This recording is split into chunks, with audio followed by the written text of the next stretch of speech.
Hello and welcome to Comic Book Herald's Creannotators. I'm Dave Busing, founder and editor-in-chief of comicbookherald.com.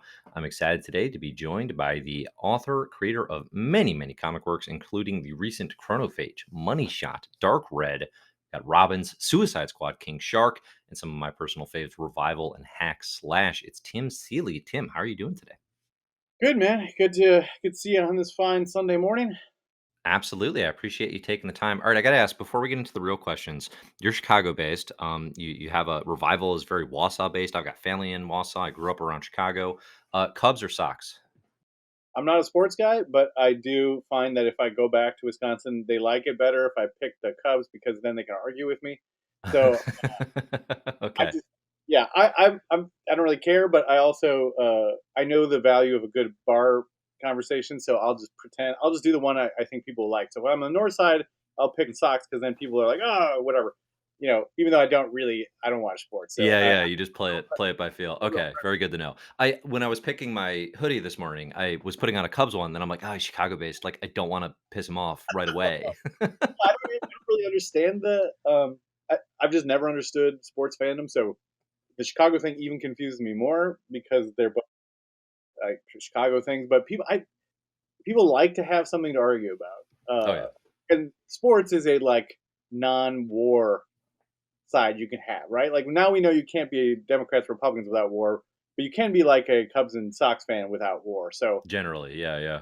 you fight, you can argue. It's like a human enjoyment thing to have like tribes, but yeah, it's good for that. I just don't get it. So Yeah, no, fair enough. All right, so we've been planning this interview on and off for months now, and every time we're about to do it, you announce another book. It's amazing. Like it's one of the wildest situations. You seem especially busy with all the stuff that's coming out. I'm sure it feels that way.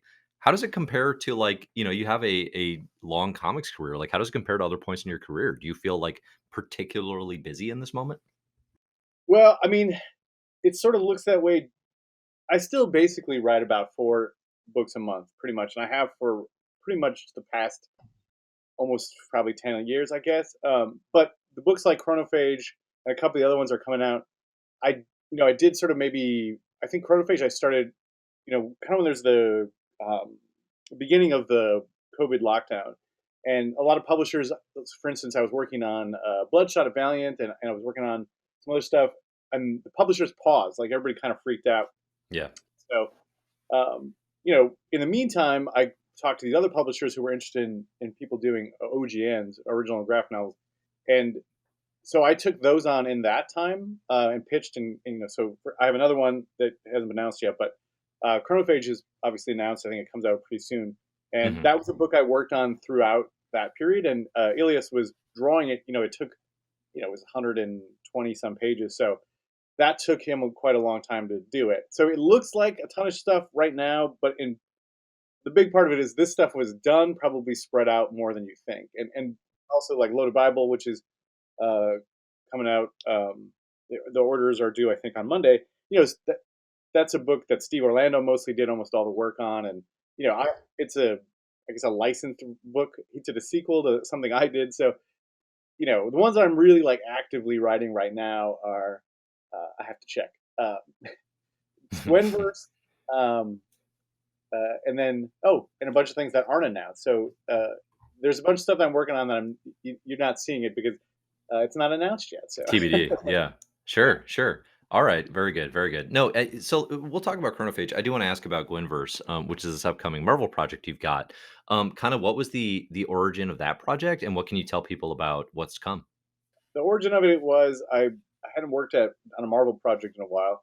I was talking to one of the editors there, and he just said, "Well, what have you done lately?" So I sent him Superman versus Lobo, and he was like, "Oh, that's funny. You can do a funny thing." I was like, "Yeah, I can do a funny thing." And then they asked me if I wanted to do something with Spider-Gwen. I was like, "I have a 2-year-old, so she loves Spider-Gwen. Like we that show, Spidey's Amazing Friends Oh plays. my gosh, it is show number one in this household. It is Yeah, huge. Yeah.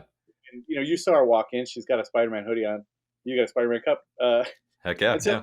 take it. And also, I really liked Jason and Robbie's book. When they first put that one out, I was following it. I thought, Robbie's an old friend of mine, so I felt like I could do the book the way that they would have done it, with jokes and the punk music reference and all that kind of stuff. So I pitched them a idea of it, and they came back with all these designs, and they said, "Can you put in all these designs by Peach Momoko?" I was like, "Yep, I can make that work." So Hmm. uh, I just turned in issue 3 of that, so we're crunching along. Jody Nishima is drawing it and doing some awesome stuff. I think it'll be fun. I mean, I don't have to research Spider-Man. I know that stuff like the back of my hand. Like a lot of times I get gigs and I have to spend a bunch of time, doing research, but I don't have to do that with this. Nice. Yeah. Is it a? It's a mini. It's an event. How would you describe it? I think it's a 5-issue series, I believe. Yeah. Sure. And what's the premise for Spider-Gwen? So, everybody's got their own multiverse, essentially, and obviously this is versions of Gwen Stacy's different superheroes, but the plot is a little different than the usual. It's essentially is everybody's got their own multiverse, so it's screwing with time, and the Hmm. whole sort of idea in Marvel is that every choice you make makes a different universe, and so a villain sort of locks in this universe and sort of remakes history with trying to make herself as all these superheroes. Yeah. And Gwen has to stop it, and she accidentally makes it so that she's all the superheroes, but they're through time. So, Thor is back in 1000s around there, and Captain America's in the 50s, and Iron Man is in the 80s, and other characters. I won't ruin it, but as it goes on, this sort of time, they end up changing time essentially, and so Gwen is trying to pull them out of time, and she's pursued by a bunch of sort of villains from these worlds that have been altered. So you've got a guy named Doctor Cephalopod, who's essentially like if Doctor Octopus was H.P. Lovecraft kind of character, Mm, uh, okay. Nice. and Roachman, who was a janitor at Alchemax in 2099, and he stole a suit, and so now, so it's got all these characters, these villains from our time are chasing her around, trying to stop her from rescuing the versions of Gwen that are like herself. Cool, cool. Very fun. Okay, good deal. So we'll look for that coming from Marvel here in the future. Let's back it up. So the definitely when I reached out initially, I wanted to talk about Money Shot in detail, and then we had Chronophage come out, which is this graphic novel from Humanoids, which you mentioned here. It's got really really fantastic art here. It's a nice looking book, and it is you have kind of the dichotomy of works here where you have sillier, funnier stuff, right? And then obviously some heavier, more serious things that definitely seem to reflect some, personal interests. Um, how actively do you seek projects to let you balance those varying styles, right? Because Chronophage is definitely, it's more like a revival or something you've done in the past where it's serious, right? You're really looking at these people's lives and the reflections on their past. Yeah, I mean, I guess I kind of feel like the two things that I can do are like funny farce satire things. Yes, you have spider class. I know she saw your spider mug. Yeah. Or I can do the funny sort of satirical stuff, and then I can do the serious horror stuff. I think that's the two things I sort of do the best. So I don't really actively seek anything in particular. All I know is if I do one thing too long, I tend to like pitch some version of the other thing. So, Yeah. uh, but because of the way comics works, people tend to hire you for the thing that they know you the most for, they associate you with. So a lot of people associate me with Hackslash. A lot of people associate me with Revival. So that tends to put me down those two paths. Uh, um, when Rob Levin came to me from Humanoids, he had said, he really wanted to do some kind of horror romance kind of thing, something kind of serious. And I was like, I have an idea, because I had this concept for Chronophage kicking around in my head, and then it just kind of timed out perfectly. I pitched it in like I think the November before the in 2019, so right before the pandemic started, and then it became more personal because it's about losing time, right? And so, and then I just had a daughter, so all that stuff kind of became part of that story. Yeah, yeah, no, that makes a lot of sense. Yeah, I mean, the losing time aspect of it is wild because it is obviously this is cliche at this point, but that feeling of like what even is a year now, right? And it's like this sense of like when did things happen? Like it's definitely I think that's very universal that it's never been looser in a lot of people's memories. The parents part of it is definitely something I connect with. So in Chronophage, we have this main character who she's a mother. Yeah, she has a teenage daughter, and it's really talking about that road not taken, alternate reality of like, oh, what is my life if I hadn't had kids or had things had gone differently, right? Which is very relatable, regardless of whether or not you're a parent. Um, it's an effective exploration. Do you think the pandemic accelerated this sort of thinking and this sort of like especially on the parent side of things in terms of like what we do with our time. Do you think that really like heightens those emotions? Absolutely. I mean, Yeah. and a big part of it, sort of when the lockdown occurred, she was about 5 months old at that point, 4 or 5 months old, and I had taken a teaching job because I wanted to get out of the house, not because I needed anything more to do, but just because I was like, I've been, I was in a studio with a bunch of people, and I came home because we had her, and so and she was an accident. She was not planned, and that's all good. But sort of like all these factors kind of contributed to, I think, the way it feels, which was, you know, I had sort of tried really hard to go back into the world and to kind of feel like the world just kept sending me to be alone, and just the parts of that, like in the story, I think you see a lot of, you know, Chloe really wishes she could get something started, and feels like a lot of the reasons that it's not happening for her is because of her situation.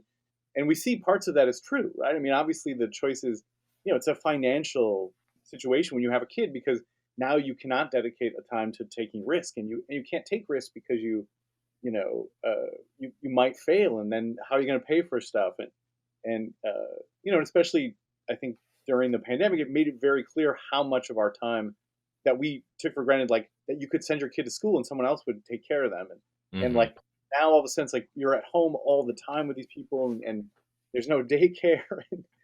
So all those things were contributing, I think, to how much it affects Chloe's life to have had this daughter, and for her to kind of, at least on some surface level, kind of wish she had it, even though of course she Hmm. loves it.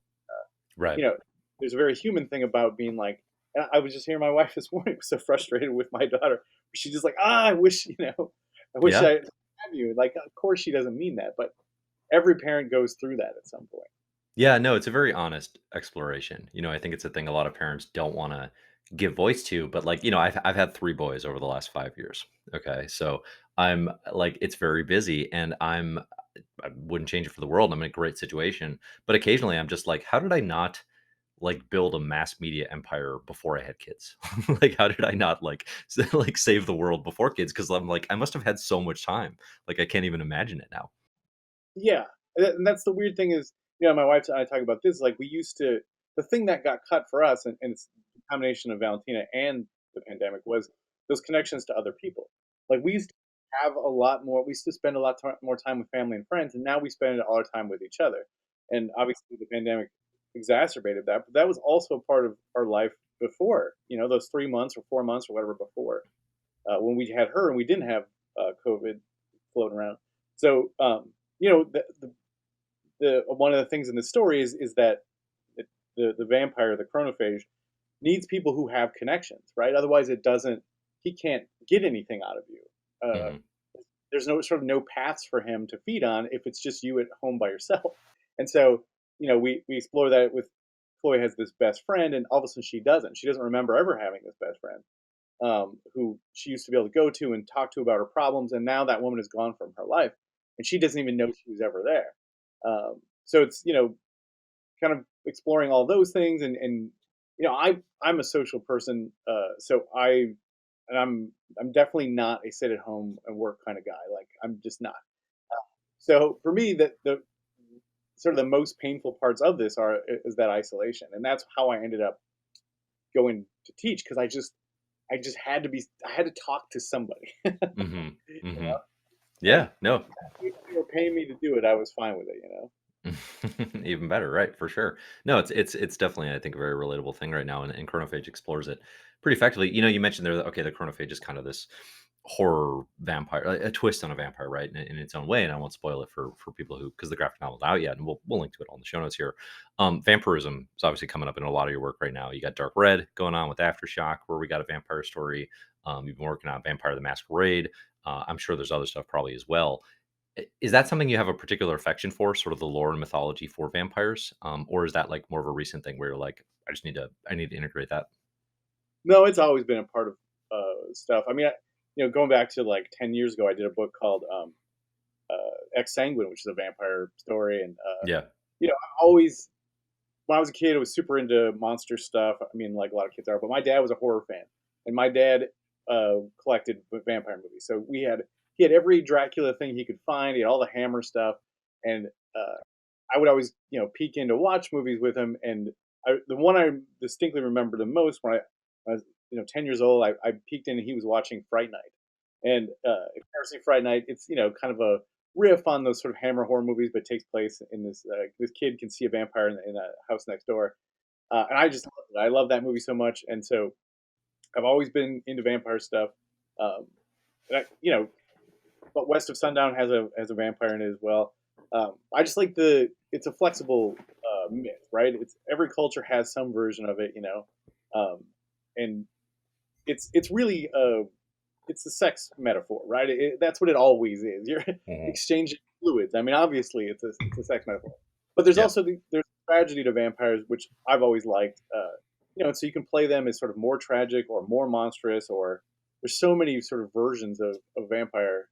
And obviously, Chronophage is not a standard vampire, but um, he has to feed. He has to, and we really play up the sort of intimacy aspect of that, right? Like that, you know, the big metaphor in that story is just like how time is sort of so much part of who you share, who you choose to be physically intimate with, becomes very much a shared time Hmm. situation. So that's a big part of our story as well. Yeah. Yeah. No. And so you mentioned their vault announced West of Sundown, which you're going to be, I think, co-writing with Aaron Campbell. Yep. And so, what can you tell us about what's coming? So it's vampire are included. What's the hook for West of Sundown, which sounds like a pretty exciting series launch? Yeah, I'm very proud of it. The basic concept is that it's post Civil War, sometime in the 1870s, and we were introduced to a vampire named Constance who lives in New York City, and basically the monsters as they used to be able to live in this sort of pre Civil War era, they could get away, they could hide, but with the rise in technology and sort of America becoming more and more connected, in the cities, it's getting harder for vampires to live, all monsters really.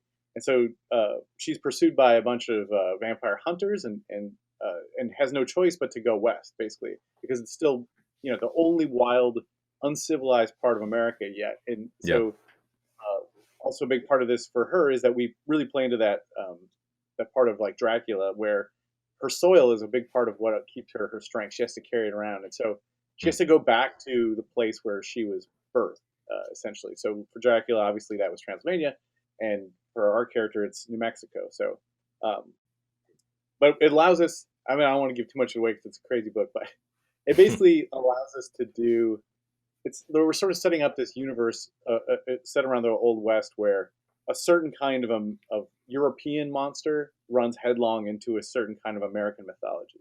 Hmm. So that's the sort of headier version of that. So you could have, Interesting. yeah. So it's cool. We use a lot of different characters from our European literary history, and then a lot of myths from the Southwest. Nice, nice. Okay. Yeah, I mean, it seems like in Dark Red too, like you're doing, it's a vampire book, right? And these both are, but it's also very much exploring like changing American cultures and American Yeah, mythology. And that's definitely the piece with Dark Red that has really hooked me because it's really looking at the changing American landscape, up to and through present day, right? And sort of reflecting on and like this I think really stands out in the one shot you just did, where roads lead, where it's kind of this World War, from the World Wars through the progression of now, and kind of like what were we fighting for in America then? What was that idea versus kind of where we are now? And there's a nice through line. I think that is allowed there in these vampire stories, where it's yes, there's the violence, yes, there's the the cool art, right, from these different partners you're working with, but there's more to it than I think some readers who aren't familiar with the material would expect, right, from the classic vampire story. absolutely. Yeah, and I mean, I like to use them as a metaphor, obviously. And so, in Dark Red, the metaphor of Chip being sort of from a certain generation. He's someone who grew up when America was right. I mean, like it was correct. Like you fought Nazis, and that was the right thing to do. And then Yeah. has lived through and hasn't changed in age. Right, he still looks to be a young guy until when there was questions about if America was doing the right thing during the Vietnam War, and to now where I think there's just this two different ideas of what America is, two very distinct different ideas of what America is, and our character Chip is sort of a classic conservative, but he's not a Republican where some parts of the party like are on the side of Nazis or Russia. So there's a really different sort of approach for him. He's sort of trapped in this world, which I think is what is interesting about a vampire idea. That he's we're really seeing that with that character is that he's trying to maintain his view, his morals, even though obviously one he has to feed on people, and two the views of people like him are changing to something he would never do. Yeah. Yeah. No, it's interesting. Yeah, that conservatism as viewed through the lens of someone who was there when Right. America was Yeah. right, right? It definitely changes the perspective as opposed to obviously a lot of the nastier stuff that's associated with now, or at least can be politically. So you're co-writing West of Sundown with Aaron Campbell. It seems like you co-write a lot. I'm tracing it back now to something you said earlier, which is just you're a very social person. How much of co-writing do you think is just like your desire to be interacting with others. Because you're co-writing, you mentioned with Steve Orlando, obviously you're working with Sarah on Money Shot. You've done like Grayson with Tom King. Like it's definitely something you seem to do a lot, right? For somebody with an established reputation, I don't think that's quite as common. What is it about co-writing to you that is such an appeal?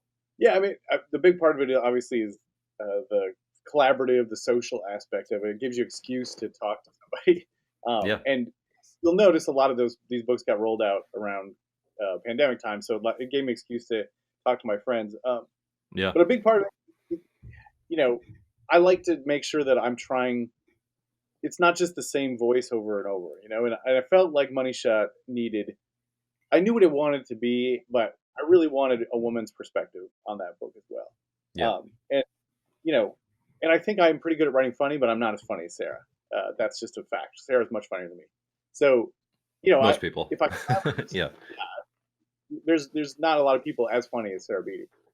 So I get a new voice with it, and a thing that happens a lot to me is I'll be working on an idea and I'll roll it by someone and be like, "Hey, what do you think of this?" And they'll start having ideas, and I'll be like, "I have to share this with you now, right? Like you just came up with that thing and you made it work, and now I really need you to be part of the story." So that's how my money shot for sure. I told Sarah about it, and she was like, "Well, what about this?" Like, well, now you got to fucking write it. And then that is also true of West of Sundown, which was, idea I had, but I've known Aaron Campbell for a good decade plus, and I know he knows so much about the Old West, and I know he knows so much about New Mexico. Uh, and so I called him and told him this idea, and it just like he couldn't stop. He kept hmm throwing me ideas. Like, well, you're hired. I mean, I have to share it with you now because hmm I'm going to use that idea. And he'd never done writing before. I mean, he's plotted stuff and come up with ideas, but so our process is sort of like we jam and we talk about what it's going to be, and then I type the script and then give it over to him, and he modifies some dialogue and thinks of stuff, and then we go back and forth a few times until it's perfect, and then we send it off to Jim to get drawn. So, which is Yeah. how I worked with Tom on Grayson, and I loved that process. Just sort of it's to some degree like you get something that you never would have done on your own, Yeah. and so it feels slightly different, I guess, is kind of what I liked about it. Yeah, it's cool. No, I like that approach, how it gives a different shade and a different perspective. And it's been interesting too. I've seen with Money Shot how you talk about the different processes, right? So co-writing doesn't mean the same thing based on different partners, right? Like with Sarah and Money Shot, it's like it's joke writing, right? It's like, it's like a lot of like oversight into just how do we punch this up? How do we make it funnier? Whereas maybe with Aaron, yeah, it's more informational, it's more history, it's more plot, right? Sorts of things like that. Which is obviously going to give a different flavor to these types of works. So Money Shot's been one of my favorites coming from Vault for a number of years. I've had it on various CBH best of lists and that sort of thing. Um, it's very funny, very sexy, very intentional, and also very satiric. I think the timeliness and the relevance of the satire is great. How it's tremendously sex positive as well. Like, how do you ensure that that stays a part of the book? And like, what was most important to you to get across on Money Shot, where it's literally a porn story, right? But Yeah. there's so much more to it. Like, how did you ensure that with this work? I mean, the biggest thing that we said from the beginning was that it was gonna.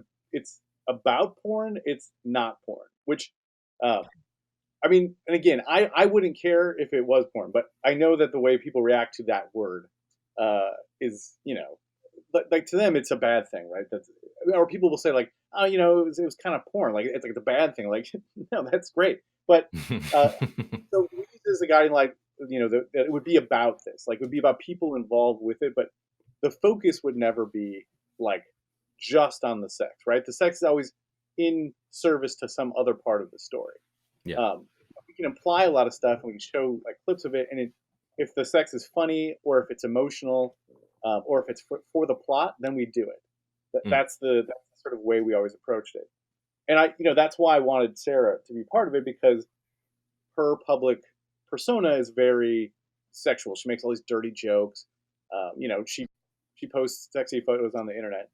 But if you know her, she's hilariously awkward about sex, like about everything about it. And I just thought that was so great. I wanted Chris, our main character, to be Sarah, basically. Like, she mm, can be sort of this, really sort of brazen, really confident, really sexy person. But if you know her, she's just kind of a goofball, right? Like, um, and so being able to combine that, and I also always wanted to make sure that I didn't just include things that I thought were sexy, right? Like, yeah.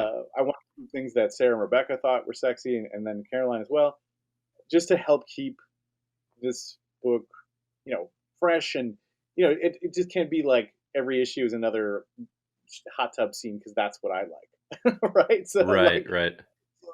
I felt like that, and now I was right. That that they would bring things that were like, Sarah really liked the character Doug, and I thought Doug was meant to be like the idiot, and she thought Yeah. found something in him that I didn't necessarily. I mean, I may have got to eventually, but she saw it right away, Mm, and so that kind of stuff just helps keep us honest, which is, I think, the biggest, most important stuff of things now, is people only really respond to things that are true, and I don't mean true like factually, but true like they feel honest, like they're coming from a real place, not a fabricated place. yeah. Yeah, no, that makes sense. Yeah, Doug's a great example because it is like you read that first volume or maybe even just that first issue and it's like, okay, this is the punchline guy, right? This big dumb goofball.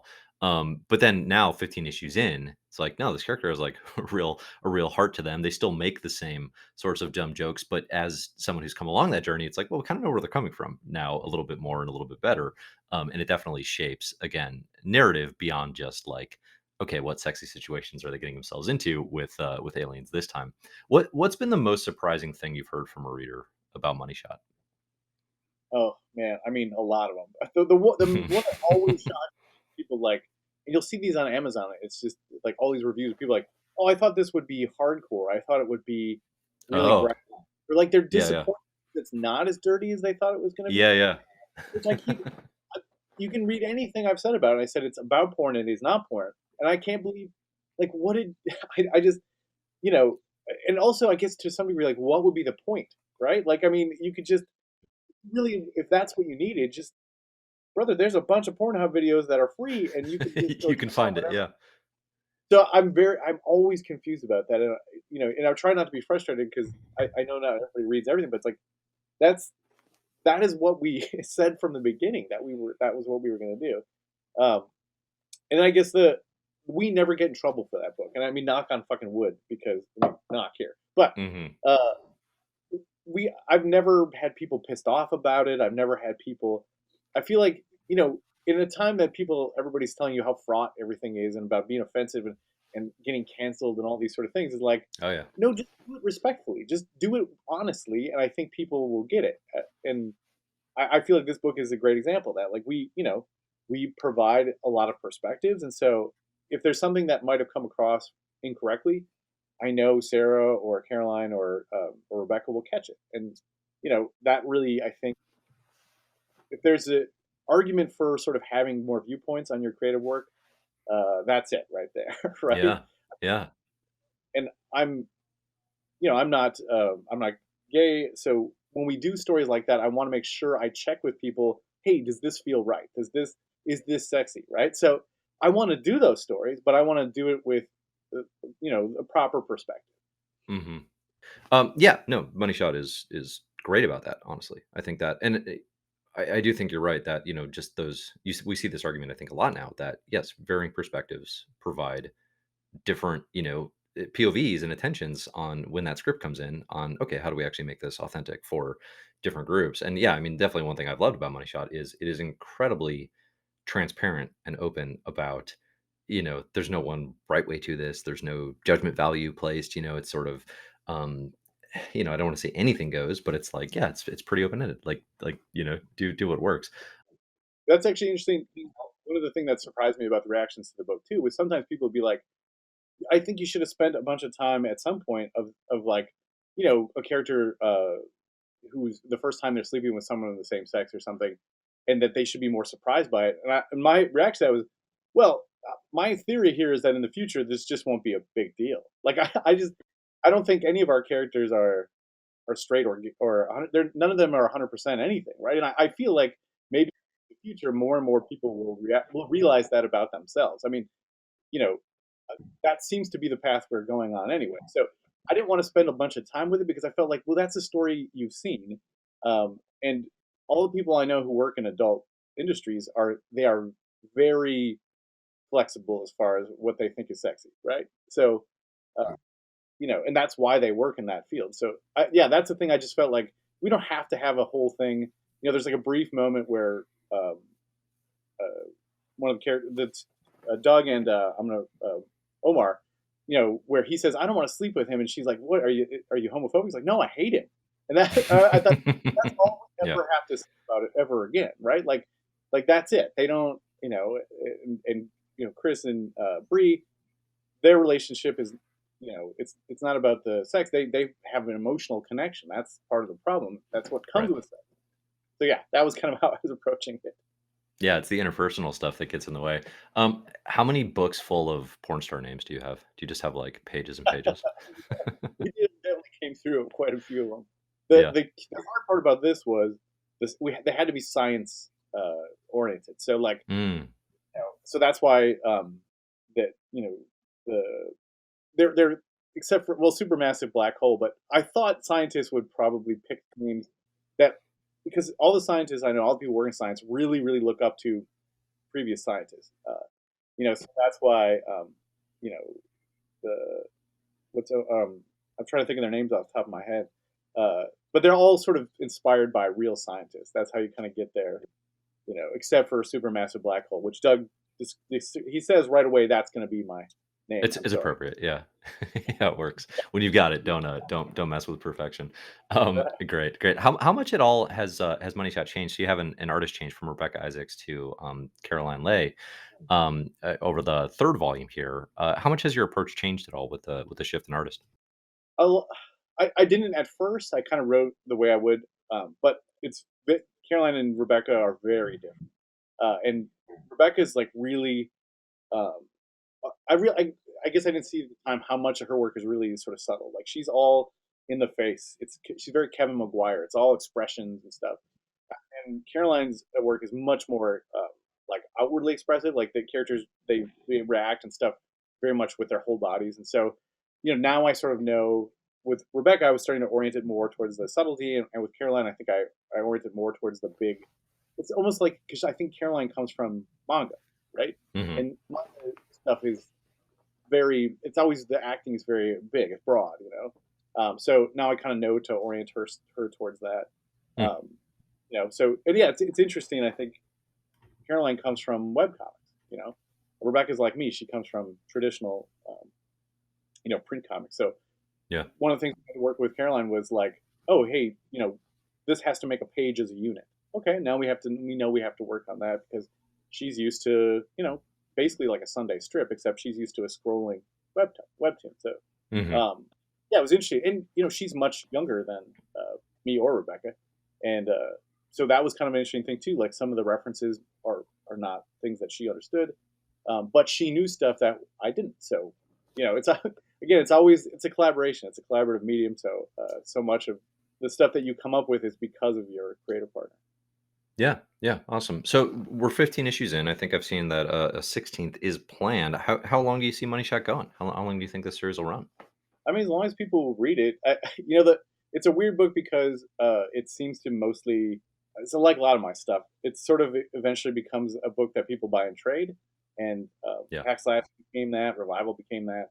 and I see that with Money Shot as well. Like as much as I try to make these like things that sell 100,000 copies monthly, they always are.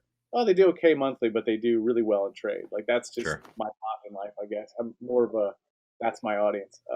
So I wanted to do the way we kind of figured this out was with Vault, and because of my schedule, I can do like one series at a time. So let's do Money Shot, and then I really want to do West of Sundown, so we're putting that in between, and then we'll come Mm, back to Money Shot, and that just gives me like a chance to think about stories and come back with new energy and feel excited again. So um, and they're really nicely different genres. So that I'm not cannibalizing myself because very few plots that I come up with Money Shot would work in West of Sundown and vice versa. So which is a okay. sure.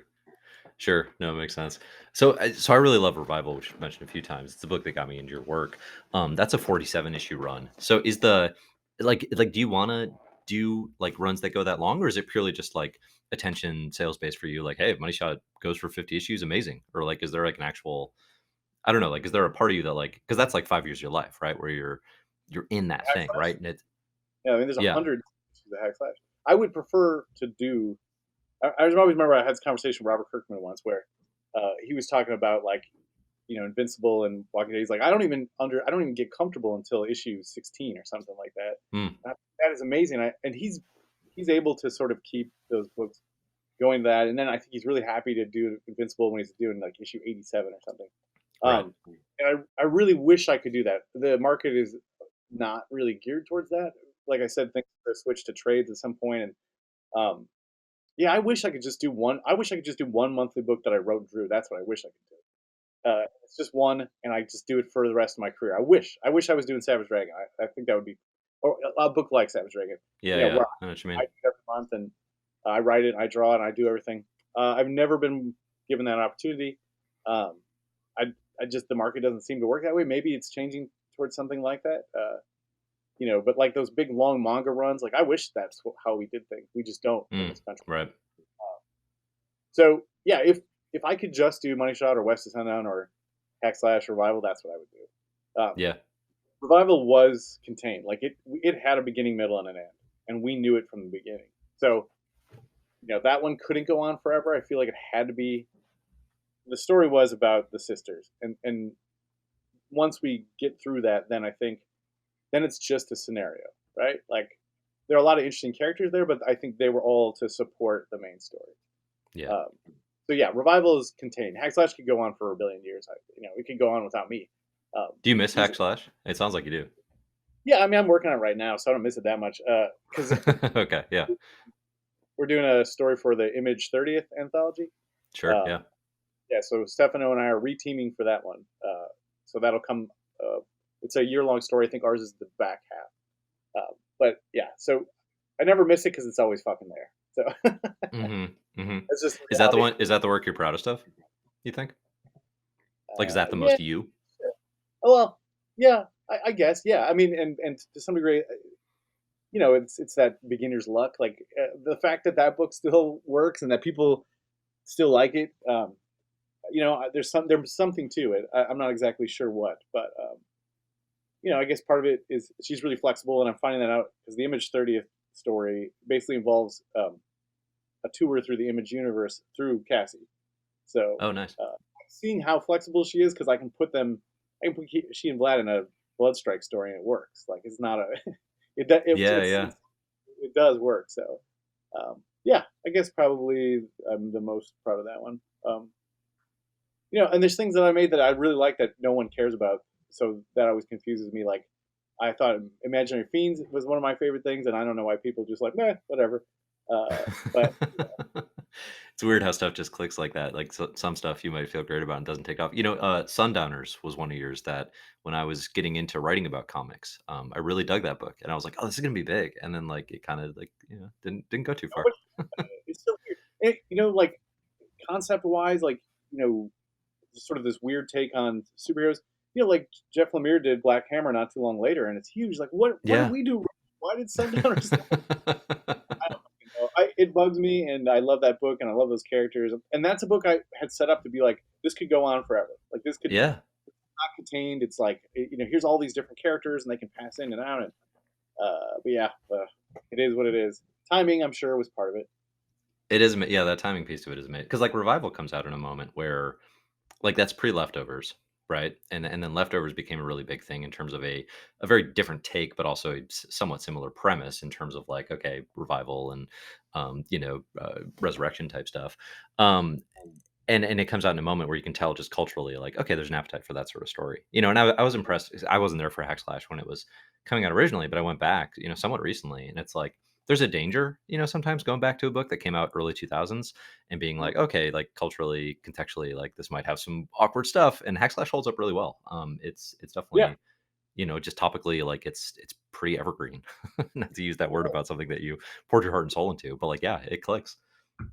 yeah, yeah. I mean, it was always tongue in cheeky. So, Yeah, even though it's blatantly, I mean, speaking of things we never really got in trouble for, like that book. I mean, Cassie's always falling over and showing her underwear and stuff, but like it's cheeky about it the entire time. It knows what it is, and there's something. I think the kind of fans who read that kind of book are also the fans that came from manga and come from also horror films, and so like it kind of had this mix of different kinds of readers, and yeah, it's weird that it holds up. I can still like print hardcover editions of it, and I don't know why people like it, but I'm very glad they do. yeah. No, I think it's a tone thing. Like, I definitely do think it's a because I purely based on the covers, I was like, oh, this will be like a skeevy, porny thing, or Yeah, like kind of a leering attitude, but it's not tonally, it's not leering, right? And there's yeah. a cheekiness to it that I think that's a huge part of the success, at least for me as a reader, at this point in time. So okay, my follow up question that was going to be what work do you wish people talk about more? So we have two good answers already, I think. Um, so I do want to ask you. You're writing some DC stuff, a handful of DC stuff. Some of it, King Shark. You got Robins going on. I heard you on Word Balloon. You were talking about Robins and how you kind of had to go back and kind of get like a continuity history of these characters because you're writing all the Robins. And one thing I thought you said there that was really interesting is like you're writing for the universal understanding of the characters versus the current state of continuity, right? That sort of approach. Is that something that you try to take with licensed stuff, with superhero stuff, in general, or is it more just that's a fit for this particular project? I try to do it with everything. Yeah. I mean, one of the things I think is so weird about superhero stuff is that it is so mass appeal, and yet for a big portion of the superhero comics industry, which is just a portion of comics, but for a big part of it is we make things for people, very small group of people, and we try to avoid the wider.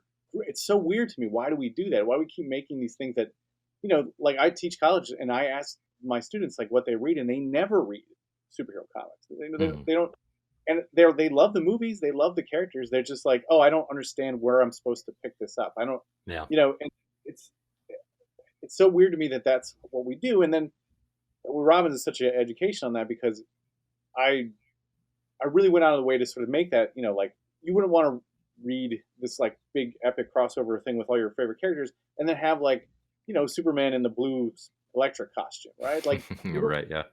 even just going back, I have a big collection of all those weird late '90s crossover books where they would do like a prestige format. So it's like, Punisher versus Batman and Black Backlash versus Spider-Man. Like there's just a ton of them. And Sure. one of the weird things about them is that some of them are so much of the time. Like, Mm. like it's Ben Riley's Spider-Man. Like, and you're, that's gone. That's ages gone. There's a version of Spider-Man that is always going to survive, and you can He's back. absolutely He's back, right. Tim. Well, true, of course. All right, fair enough. That's a bad example. The the idea that like you know there's a version of Spider-Man that will always survive, and you absolutely should change things up in their series. Like yes, you should do Ben Riley in the series for sure. You got to change it up. Part of the thing about superheroes is that other people take the mantle and the other one comes back. You got to get people excited. These things go for 80 years, of course. But on the other hand, like when you're doing these things, like isn't it just confusing for people who came here for everything to be like, oh, why is Robin, like why should I have Damien off doing some kind of tournament? Like then I can't use him, right? Like Hmm. that doesn't Hmm. make sense. That doesn't. I just have to use the version that people understand, and it's so weird to me. Reaction to Robbins is like all these people angry that I didn't reflect something that, you know, that's great for right now, but it's not going to be the status quo forever, it probably won't be the status quo for 3 months. It's just not.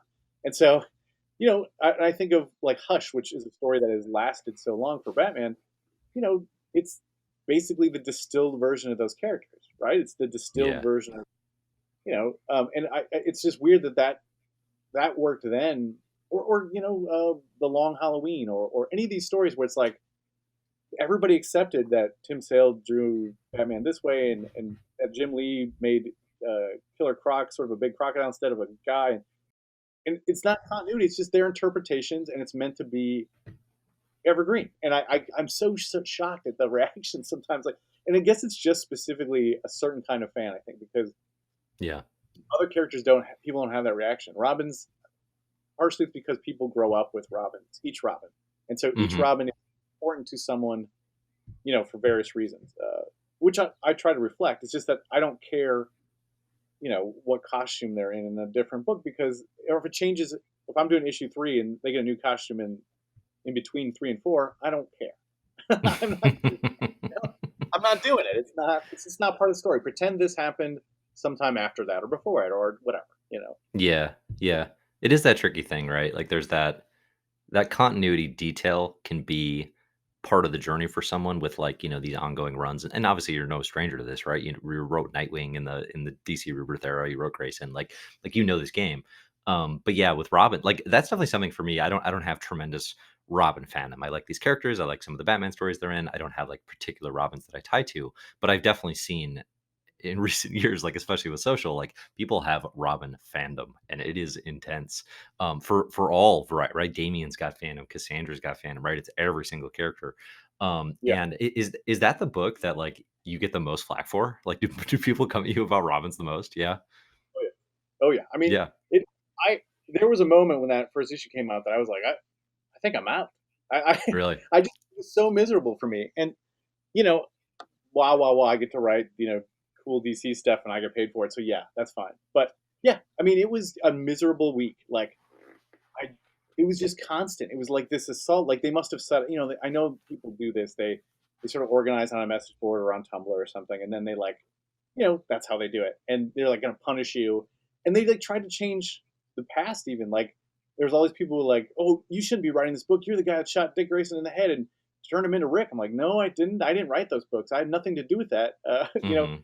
There's Well, just you all you this. launched Tom King's career, so I think we can hold you accountable. That's my fault. That no, I don't think it's Tom didn't do that. Right? It's like that was a storyline that they did, and it's whatever. It's not personal, and it's just so weird that. And there was like this urge to rewrite history to some degree to like justify being mean and being Mm, it was so weird. And this is the second time it's happened. The last time it happened was also Dick Grayson. It was on Grayson when we had the whole flap.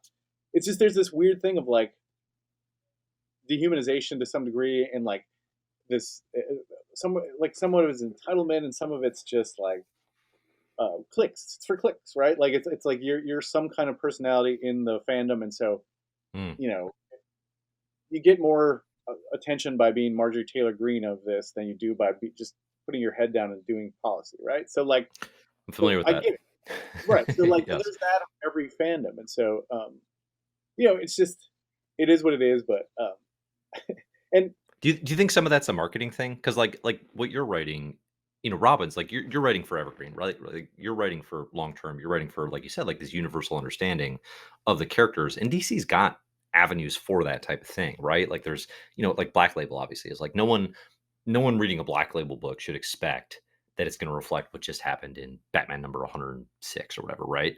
But because Robin's is set in, I don't know, what ostensibly feels like this interconnected universe, is there like a gap in the way it's presented to readers, you know?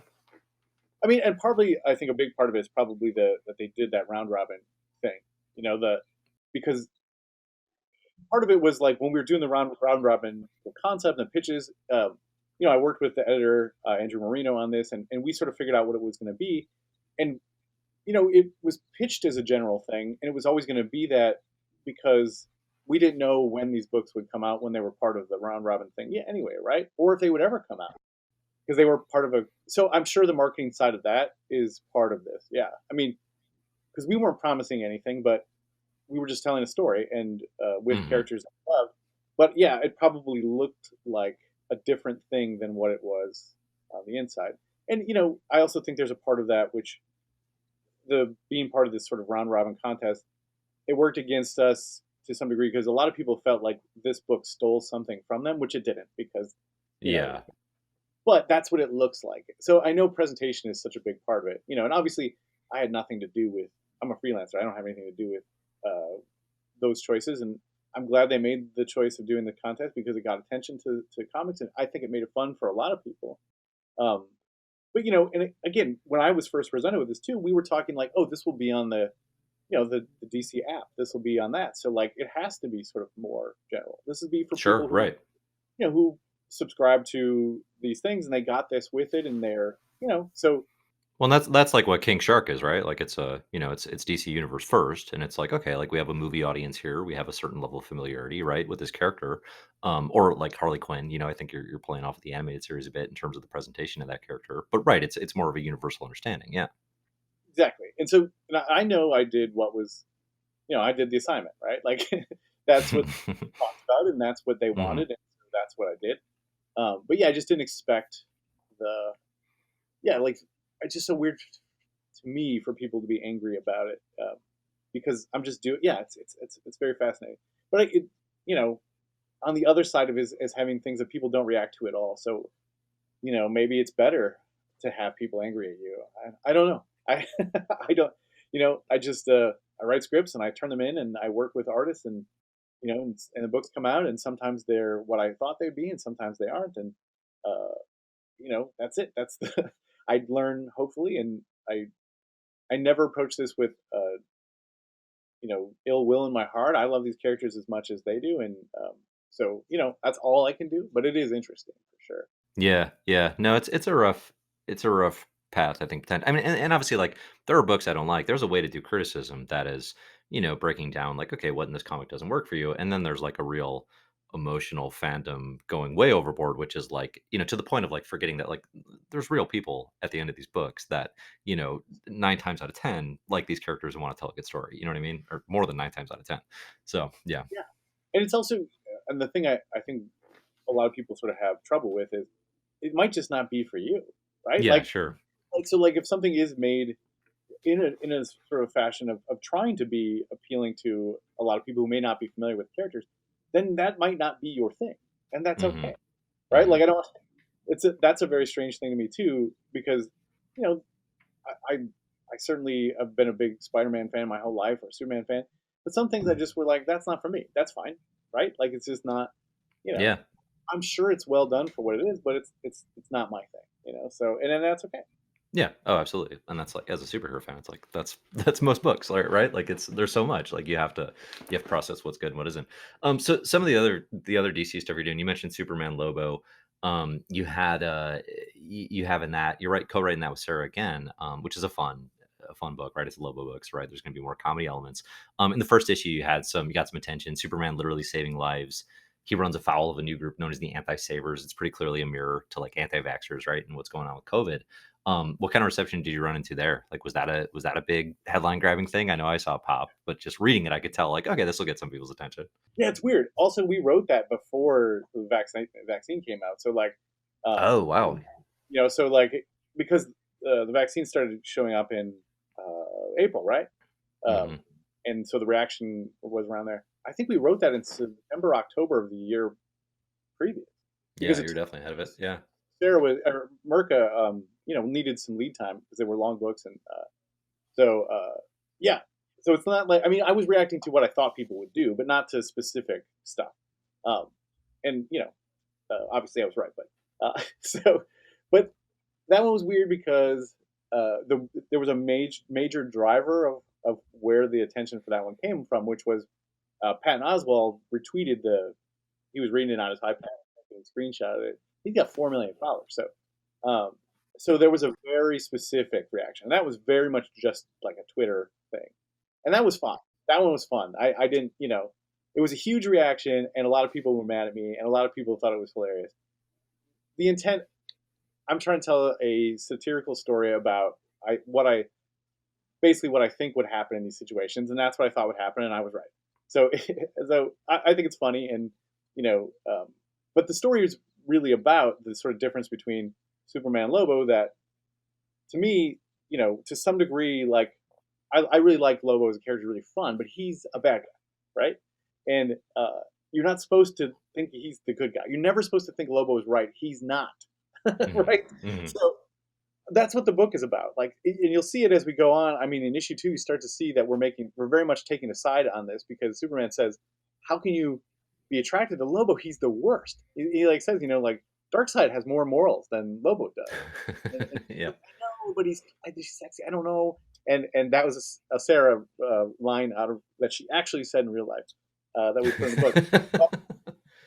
But the book becomes more about that as we go along. Like the basic premise here is that Lobo hates Superman because he's liked because he's good.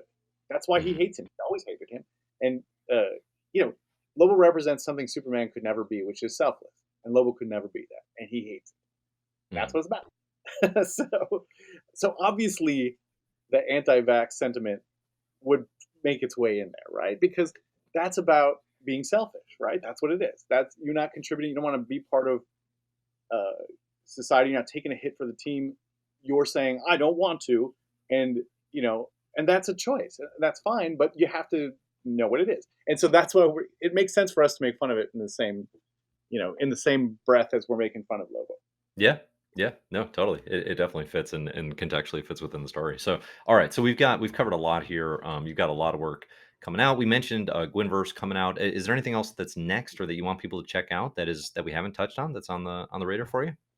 Man, let me check. I think that's everything that I have announced. I have a line of stuff I'm working on next to my computer, but I think that's everything. Everything else is unannounced or it's a little bit down the line. I did do some drawing. I drew for Free Comic Book Day. Did some Archie stuff, which was fun. Oh, Uh, nice. it was on my bucket list. I always said I had to do an Archie thing. I've been waiting for a long time, and they finally said, "Here, draw this with Fred Van Lente." So it's a sort of like multiversal sort of Archie thing, but it's Archie meets Pure Heart, the superhero form of himself. Hmm. And so yeah, that'll come up Free Comic Day, and then I got a bunch of other stuff that'll get dropped here sooner or later. Cool. Very good. Anything you're reading right now that you'd recommend, comics or otherwise, or have read in the past, handful of months? I'm I'm currently reading a book by Evan Osnos called Wildlands: The Making of America's Fury. It's about just sort of like the dichotomy between kind of where we are as a country. Let's see, what else am I reading? I, it sucks because I rarely read stuff anymore. That's just for me. I'm always either reading Yeah, yeah. something to my kid or I'm reading something for research. Or let's see what else. I bought a couple books yesterday. I picked up the new. I'm a huge Silver Surfer guy, and if you put Ron Mars Ron Lim together on Silver Surfer, I'm going to buy that. So I picked that one up.